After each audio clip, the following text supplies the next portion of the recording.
की बहस के 3 बड़े मुद्दे क्या हैं, आइए आपको उनसे परिचय करा देते हैं। राम विरोधी बयान, सोचा समझा प्लान है इंडिया अलायंस का।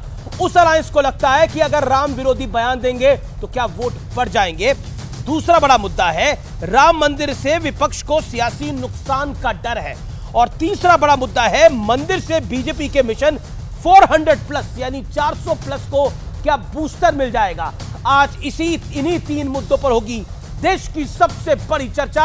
अभिनंदन है एक बार फिर आपका आज के एडिशन में। और मेरे साथ बात करने के लिए कौन कौन है, महंत नवल किशोर दास जी, जोरदार तालियों से अभिनंदन करिए महंत जी का।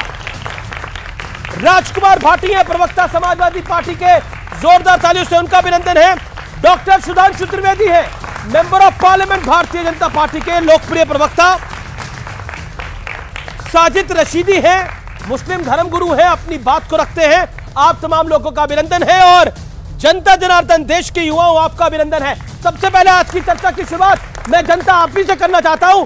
आपसे एक सवाल मैं पूछना चाहता हूं। पहले पूछा जाता था राम किस कमरे में जड़े यानी किस कमरे में पैदा हुए, अब कहा जा रहा है राम तो मांस खाते थे। आपके विचार क्या है इसके ऊपर, बताइए। एक एक करके अपने विचार रखिए, 10-10 सेकंड के अंदर खड़े होकर बोलिए। एक वक्त था जब अक्षरधाम में एक पंडित से पूछा, पुजारी जी से पूछा गया था कि आप मंदिर क्यों बनवा रहे, हॉस्पिटल क्यों नहीं बनवा रहे। तब पुजारी जी ने एक अच्छा जवाब दिया था और कहा था कि इस मंदिर में वो लोग आएंगे जिन्हें प्रेरणा मिलेगी और शांति मिलेगी कि वो ऐसे हजारों अस्पताल खड़े कर पाएंगे। जी, आप कुछ कहना चाहती हैं? सर, तेजस्वी यादव जी का बयान था कि कोई बीमार होगा तो हम अस्पताल क्यों नहीं जाएंगे। अरे जब कोई पेशेंट अस्पताल जाता है उसके बाद भी उसके घर वाले मंदिर ही जाके प्रार्थना करते हैं कि भगवान मुझे सही कर दीजिए, मेरे बेटे को सही कर दीजिए। जी जी जी जी। और कोई अपनी बात रखना चाहता है इस तरफ से? जी जी जी। सर, रामायण में गोस्वामी तुलसीदास जी ने एक चौपाई लिखी थी, जाके प्रिय न राम भई देहि तजौ ताहि कोटि बैरी सम जद्दप परम से नहीं। जिसको राम से प्यार नहीं उसको इस तरीके से परित्याग कर दो जैसे प्रहलाद ने अपने पिता का परित्याग कर दिया था, जैसे आपने देखा कि भरत ने अपनी माता का परित्याग कर दिया था, विभीषण ने अपने भाई का परित्याग कर दिया था। तो आज देश की जनता अगर इंडिया अलायंस का परित्याग कर रही है तो इन लोगों को मिर्ची क्यों लग रही है। और सर दूसरी बात मैं एक चीज कहना चाहता हूँ, जो लोग राम के अस्तित्व पर सवाल उठा रहे हैं, एक कागज को टुकड़े को छोड़ दिया जाए तो तुम्हारे पास क्या सबूत है, तुम कहां पैदा हुए, कैसे साबित करोगे। तो ये देश का युवा बोल रहा है।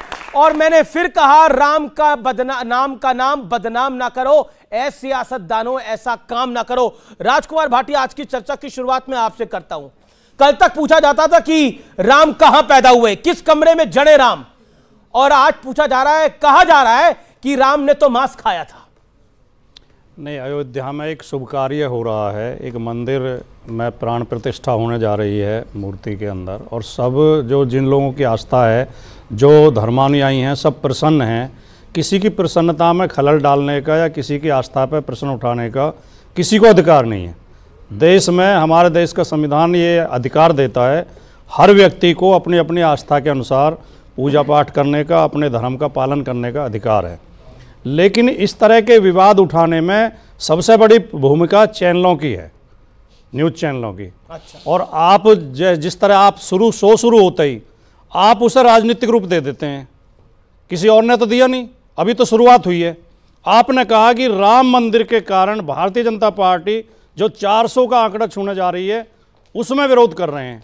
अगर ये कहा जाएगा कि राम मंदिर के कारण किसी का वोट बढ़ रहा है या किसी को राजनीतिक नुकसान हो रहा है तो राजनीतिक पार्टियों की मजबूरी हो जाएगी बोलना। अगर वो नहीं बोलेंगे तो राजनीति कैसे करेंगे। तो मेरा निवेदन ये है, मतलब आप बोले हम दिखाए नहीं। आप कह रहे हैं हम बोलते रहे, आप दिखाइए मत।